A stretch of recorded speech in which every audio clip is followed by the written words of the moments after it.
Hi there, welcome to GhostPrime Reviews.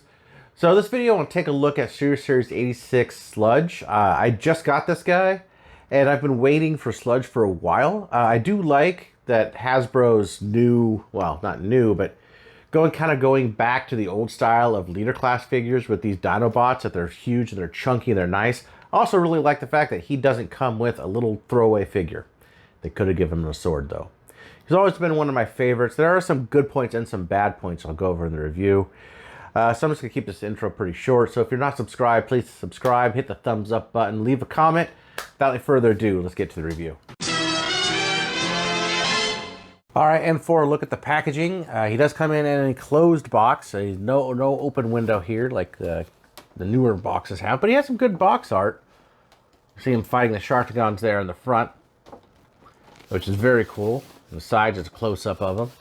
On the back, got sort of the contents. He has the backdrop, which is exactly the same as the other Dinobots. Even closer up on the head, Transformers, the movie, Dinobot Sludge, nothing on the bottom. As previously stated, he does come with the exact same backdrop as the other Dinobots. And he comes with his gun, which is the rocket launcher part. Now, why did they use the rocket launcher part and not his actual gun? Well, this is what it was in the cartoon. So that's why they used this one. And here is the figure himself, armed up. And I do say he looks good. He definitely looks the part. He's got a great shelf presence. He's wonderfully detailed. All the detail, the back of the wings, the detail on the chest, which is very reminiscent of a lot of the sticker detail on the Generation 1 toy. He's got a lot going for him as far as sculpt work. I love this little piece here, which is kind of like the toy legs. I mean, overall, he has paint here, some paint here. This is painted silver. There's tons of detail. You can see the alt mode head on the back. I mean, he looks good. Like, definitely looks really, really good. No hollow bits at all to see at all. I mean, it's something else. Here's getting close on the head. The head definitely invokes that cartoon. His eyes are painted blue in there, but they are really dark, and it's hard to see for the most light. But they are painted. He just looks really good. I mean, he's definitely a fantastic looking robot. Before I really get into anything, I'm going to show you the absolute downfall of this, which is a huge problem. Super loose. I mean, super loose. That's loose. This knee is okay. Kind of hear it ratcheting. It'll stay. It's fine. That knee's fine. This knee is a little loose. Even though I have tightened it, the screw there, it's still a lot looser than I think it should be. But the ratchet on this leg works. So it's kind of a mixed bag as far as that's concerned. The rest of the joints are actually tight and nice. It's just those, which is just a shame. But it's just, I really like the way he looks, and I've been waiting for this guy for a long time. So let's actually get into some comparisons really fast here. Here he is with the first one of the Studio Series Dinobots we got. Grimlock. So you can see his height's about the same. Weight-wise, it might be about the same. This one might feel a little heavier. But they're about the same height, and they look just wonderful together. One thing I will say, this thing doesn't have really any hollow bits on it, but this one has hollow on the inside of the arms. I think they've done a good job at trying to get rid of any hollow pieces on these figures. Okay, and here he is with Slag. So, see how they all compare together with the camera back. These are a big trio so far. To get the other two, man, it's gonna be cool. I can't wait. They look super fantastic together. They all scale really nice. They look the part really well. Here he is with the previous offering, the Combino Wars one. So you can see just how large he is, and a lot different design. He's real skinny compared to, he's real nice and bulky. And here he is with his Generation 1 counterpart. So you get an idea how they look. They did a really good job on this guy. Kind of invoking this but still being the 86 movie and the cartoon, I think they did fantastic. Of course, the lack of chrome and lack of clear pieces does come through, but still, I think it's excellent. And now it's time for articulation. So for articulation, this head, I don't know if it's on a ball joint. I think it might be a pin, but he's on this has a little platform. So you can kind of look up, can't look down, does spin 360. The arms could go 360 around. And you can hear it's got a nice ratchet on it. I don't know what they do with the knees. It does have a bicep swivel, which is super tight. And it goes all the way around. Double hinge here, a little over 90. He has wrist swivel, 360. He has 360 at the waist. He has this far up. Let's see if I can get you back in focus. This far up with his leg. In the back. 90 at the knee. And he has ankle pivots too. Oh, he does have a thigh swivel. That is done up here. So that's good too. I don't like the knee ones. And overall, you can get him a decent range of poses if he holds up. So, see what I mean? That is a shame, and that's what happens. You can get him to balance. But let's see if I can... Oh, there you go. So let's make a liar out of me. But even last night, I was messing around with him and had him in certain positions where I'm just like, okay, here he is. He looks good. He looks good. And then he'll just fall. All right, let's get into transformation.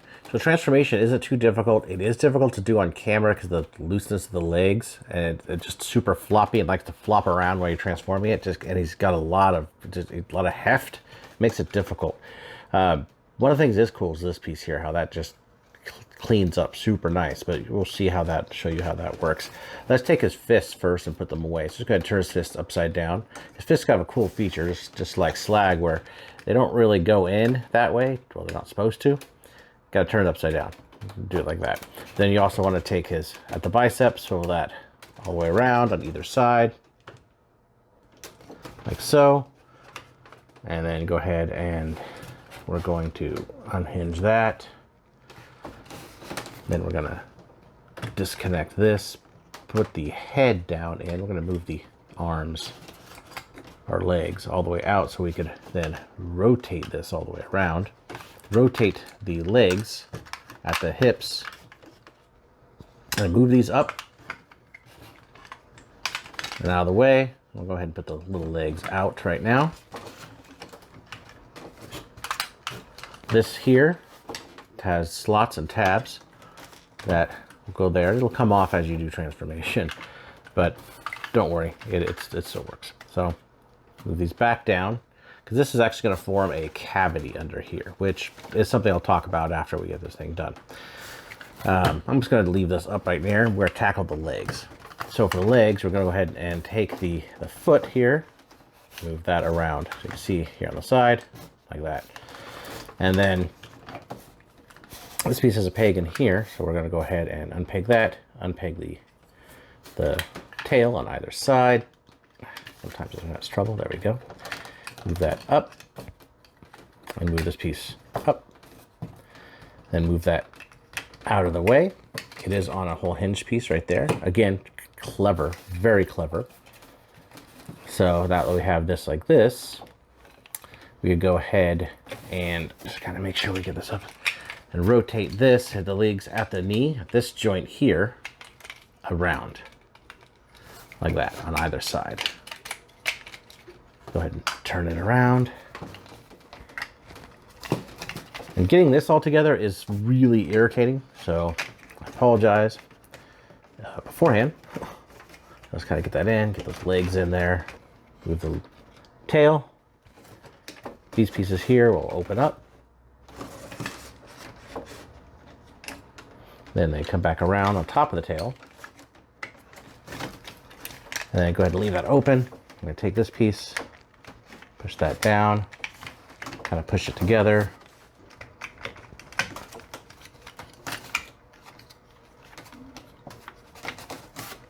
Yeah, we tab the legs together. Let's go ahead and tab these together now to one piece. Put that down. That rests on top of there. Then take these wings and they fold back down like this and up and under these.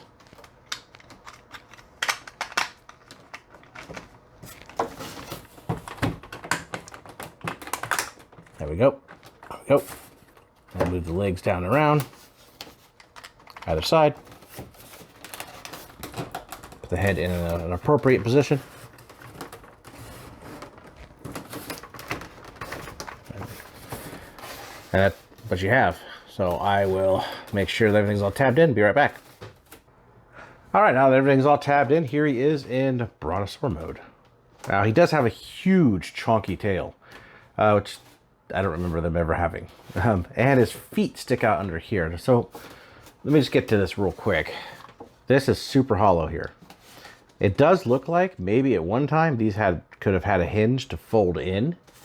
It would have filled in that gap a little bit better, or maybe just fold up and around. That would have worked out better, but I don't know, because that's also where you store the gun. The gun has 2 pegs right there, and there's 2 slots, and it goes in like so. Like that. And that's how it sorts. And I'm not a big fan of that. You actually can mount it on the hip here, which I think does look a bit better. But overall, I mean, you got some good detail on it. Got that stripe on the back, the red shows up, faux feet for the gold. The head is actually really the star. I mean, it's a beautiful looking head sculpt. Oddbot logo shows up, blue eyes. It's even an opening mouth that has a little port right there. And you can see it, the light, you can kind of see it right there, which does accept blast effects, which is cool. Articulation wise, his head could go all the way around. You saw his neck go up. His neck also here can go down, up. Legs can move here, and so can the feet. Yeah, this you already know that they move out, and no ankle tilt on them, but doesn't really need it. So yeah, I mean, he's a cool dinosaur mode. Definitely cool. I love all the sculpted detail and how this is painted silver. They do a good job with the sculpted detail for sure. You get no complaints from me on this thing. I really like it, and it's solid. It actually stays together well as I pull that apart. Don't shake it from that. It actually stays together really well after everything's all tabbed in. It is kind of a pain, like I said, to get it in here because of this whole part and how the joints are, these hips. If they were solid, it would have been a much more pleasant experience.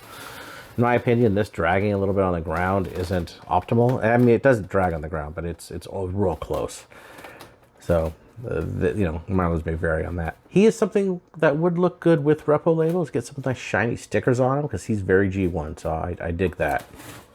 Here he is compared to the other 2 Dinobots so far. He's got some good length on him. See if we can get that actually in camera. Lengthwise, he's longer than him. Maybe about as long as Grimlock if you lay Grimlock down. And it looks really, they all look really good together. Like really, really good together. It seems like I forgot to take that leg all the way down. So, I mean, whether you have them in dinosaur mode or robot mode on your shelf, they're going to look really nice. And now for some final thoughts on him. So for the good and bad on this guy. The good, he's sculpted really, really well. He's chunky, he's hefty, he's got an interesting transformation. A couple of the bad things.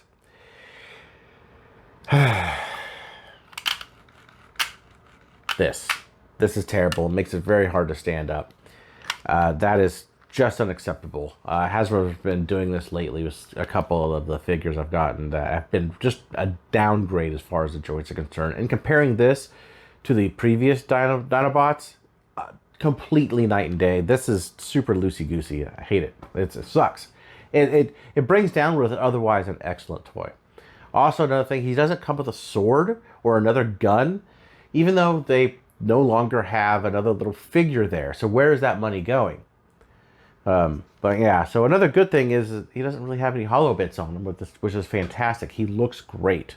Looks-wise, kind of ticks all the boxes. Really good. I mean, he'll do good on your shelf. So I could absolutely recommend him as far as the Dinobots are concerned. So I would say get him if you can. He's pretty cool. Anyway, I definitely recommend it. So I'd pick it up if you see it. So yeah, thanks for watching till the end. Thanks for listening to me, and leave a comment, subscribe if you haven't. I'll talk to you guys later.